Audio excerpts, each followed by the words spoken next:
10월 11일 수요일입니다. 오늘 새벽 우리에게 주시는 하나님의 말씀은 이사야서 32장 1절로 8절까지의 말씀입니다. 보라, 장차 한 왕이 공의로 통치할 것이요 방백들이 정의로 다스릴 것이며 또 그 사람은 광풍을 피하는 곳, 폭우를 가리는 곳 같을 것이며 마른 땅에 냇물 같을 것이며 곤비한 땅에 큰 바위 그늘 같으리니 보는 자의 눈이 감기지 아니할 것이요 듣는 자가 귀를 기울일 것이며 조급한 자의 마음이 지식을 깨닫고 어눌한 자가 혀가 민첩하여 말을 분명히 할 것이라. 어리석은 자를 다시 존귀하다 부르지 아니하겠고 우둔한 자를 다시 존귀한 자라 말하지 아니하리니 이는 어리석은 자는 어리석은 것을 말하며 그 마음에 불의를 품어 간사를 행하며 패역한 말로 여호와를 거스르며 줄인 자의 속을 비게 하며 목마른 자에게서 마실 것을 없어지게 함이며 악한 자는 그 그릇이 악하여 악한 계획을 세워 거짓말로 가련한 자를 멸하며 가난한 자가 말을 바르게 할지라도 그리함이거니와 존귀한 자는 존귀한 일을 계획하나니 그는 항상 존귀한 일에 서리라. 아멘. 어제의 본문에서도 이어서 남유다 백성들에 대한 화를 선포하시는 것을 살펴보았습니다. 아수르의 침공 앞에서 유한한 애굽과 그런 애굽의 말과 병거, 마병을 의지했던 남유다 모두가 멸망할 것이라고 말씀하십니다. 하지만 어미새가 새끼새를 보호하듯이 주님은 자녀 삼으신 예루살렘을 보호하시고 이들을 공격한 아수르는 결국 멸망할 것이라는 회복의 메시지 또한 함께 주십니다. 주님만을 의지하고 돌아오라는 것이죠. 오늘 본문 역시 28장에서 35장까지 화와 복의 노래로 그중 32장부터 35장까지는 앞의 경고와 심판과 같은 부분보다는 회복과 함께 메시아 왕국이 올 것에 대한 예언을 주로 다루고 있습니다. 그래서 1절에서는 장차 올 하나님 나라에 대해 이렇게 표현합니다. 보라, 장차 한 왕이 공의로 통치할 것이요 방백들이 정의로 다스릴 것이며 2절에 또 그 사람은 광풍을 피하는 곳, 폭우를 가리는 곳 같을 것이며 마른 땅에 냇물 같을 것이며 곤비한 땅에 큰 바위 그늘 같으리니 여기에서 말하는 그 사람이 누구겠습니까? 바로 예수 그리스도를 말하는 것이죠. 여기에서 예수님이 불어닥치는 환난으로부터 피하고 막아주시는 분으로 묘사됩니다. 마른 땅의 샘물은 생명을 얻게 하며 즉 막아주는 또한 그늘이 되는 것이죠. 이어서 3절과 4절에서는 그날이 되면 어떤 일이 일어나는가에 대해서 소개하는데 보는 자의 눈이 감기지 아니할 것이요 듣는 자가 귀를 기울일 것이며 즉 백성들이 깨어나고 영적 감각이 살아나게 된다는 것입니다. 4절에도 조급한 자의 마음이 지식을 깨닫고 어눌한 자의 혀가 민첩하여 말을 분명히 할 것이라. 조급한 자는 경솔한 자를 의미하는데 선지자를 통한 즉 말씀을 듣고도 흘려버리는 이들을 우리가 살펴보지 않았습니까? 그런데 그랬던 그들조차 깨닫고 아름답게 변화되어지게 됩니다. 이제 5절에서 8절은 이런 왕의 등장과 통치 아래 우매한 사람과 존귀한 자가 나누어질 것에 대해서 말씀하십니다. 그래서 어리석다는 표현이 계속 반복되고 반면에 존귀한 자는 넉넉한 마음 씀씀이로 많은 자들을 이롭게 하는 자를 의미합니다.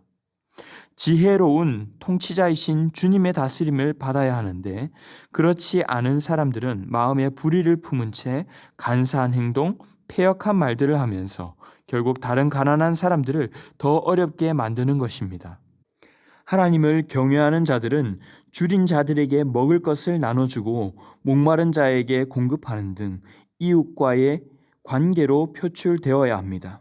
하지만 오히려 역행하는 열매로 나타나는 자들을 말하는 것이죠. 7절에도 그 그릇이 악하여 악한 계획을 세워 거짓말로 가련한 자를 멸하며 가난한 자가 바른 말을 해도 착취와 파괴를 계속합니다. 하지만 8절에 존귀한 자는 존귀한 일을 계획하나니 그는 항상 존귀한 일에 서리라. 이 둘을 비교할 때 어리석은 자와 존귀한 자는 얼마나 똑똑하고 계획적인가가 아니라 결국 여호와를 경외하는가로 나뉘는 것입니다. 그래서 잠언 9장 10절에서는 이렇게 말씀하죠. 여호와를 경외하는 것이 지식의 근본이거늘 미련한 자는 지혜와 훈계를 멸시하느니라. 주님을 경외한다면 무엇이 선이고 주님이 기뻐하시는 일인가를 알아서 그 일을 계획하고 결국 그렇게 행하다 보면 자연스레 존귀한 일 가운데 서게 되는 것입니다. 하지만 아무리 열심히 하고 대단한 것처럼 보여도 결국 그 속에 하나님이 없다면 백해무익하다는 것이죠. 사랑하는 성도 여러분, 우리는 누구의 다스림을 받고 있습니까? 내 지혜로 이제부터 잘 살아볼 테야, 의미 있는 삶을 살 거야 해도 주님이 없이는 생명을 살리는 존귀한 일을 해낼 수 없습니다. 매번 선거를 하고 공약을 할 때마다 이런 세상 저런 세상을 만들겠다고 열심히 외치지만 그게 잘 안 되지 않습니까? 주님을 온전히 신뢰함으로 우리의 삶을 의탁할 때에 비로소 약자를 배려하고 섬김으로 공동체 질서를 세워갈 수 있기 때문입니다. 참 지혜가 주님께 있기 때문이죠. 반대로 내가 세우는 계획이 어떤 것들인지를 보면 우리가 정말 주님의 통치와 다스림을 받는 존귀한 자인가 하는 것을 알 수 있습니다. 다른 사람이야 어떻게 되든지 그저 나만 잘되고 성공하기 위해 애쓰고 있다면 참으로 존귀한 자가 아닌 것이죠. 그러므로 주님의 온전한 통치를 구하며 우리의 세세한 영역들까지도 시간과 에너지와 재정 등 모든 것을 내어 맡기는 우리 모두가 될 수 있기를 바랍니다. 그렇다면 두 번째로 약한 자들을 배려하고 섬기기 위한 구체적인 계획들을 세우고 실천해 나가야 할 것입니다. 비단 경제적으로 어려운 분들만이 아니라 복음이 없는 자들, 예수님을 모른 채 외롭고 메마른 인생을 살아가고 있는 자들에게 다가갈 수 있기를 바랍니다. 말로만이 아니라 그들의 실질적인 필요에 반응하면서도 그들의 말을 듣고 시간을 함께 보내고 어떤 일에 있어서도 내가 손해보더라도 그분이 유익할 수 있다면 기꺼이 양보하는 마음으로 나아갈 때 주님 보시기에 존귀한 자요 존귀한 계획을 세우는 자들이 될 줄로 믿습니다. 말씀을 맺겠습니다. 계획부터가 존귀한 자들이 되시기를 바랍니다. 이것은 결국 주님을 온전히 섬기고 붙잡는 것에서만 출발할 수 있습니다. 예수님이 사셨던 것처럼 생각하고 사고하는 방향이 언제나 배려하고 섬기는 일에 맞춰져 나가기를 바랍니다. 나의 어려움에 매몰되지 않고 이웃을 섬기고 공동체의 질서를 세우는 삶을 살아가므로 세상에서는 낮은 자로 살아가되 주님께는 존귀한 자라 칭찬받는 우리 모두가 될 수 있기를 주님의 이름으로 축원합니다. 기도하겠습니다. 사랑의 주님, 불안한 저희의 인생을 저희 손에 맡겨두지 않으시고 주님의 다스림을 받는 인생으로 살아마 주심에 감사합니다. 우리 안에서는 선한 것이 나올 수 없기에 오늘 이 아침도 우리의 우매함을 내려놓고 주님의 지혜를 구합니다.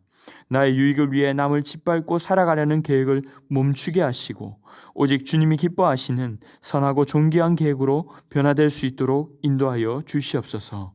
배려하고 섬김으로 공동체를 또 공동체 질서를 세워나가는 존귀한 자들이 되게 하여 주실 줄 믿사오며 모든 말씀 예수님의 이름으로 기도하옵나이다. 아멘. 이 시간 함께 기도하실 때에 주신 말씀을 붙들고 기도하시고 주간기도 제목을 따라 전도와 선교를 위해 기도하겠습니다. 우리 신부산교회가 부산 지역에 죽어가는 영혼을 살리는 교회 되도록 영혼을 품고 기도하며 전도하는 교회 될 수 있도록 우리 교회가 후원하는 모든 선교사님들을 위해서 이번 주는 주보에 나온 대로 스리랑카에서 사역하시는 김지영, 정종민 선교사님을 위해 기도하겠습니다. 이번 주 있을 아주 행복한 음악회와 또 22일에 있을 새생명 축제 아주 행복한 만남을 통해 760명의 작정된 영혼들이 복음 듣고 영생 얻는 천국 잔치가 되게 해달라고 합심 제목과 개인적인 제목으로 기도하도록 하겠습니다. 함께 기도하겠습니다.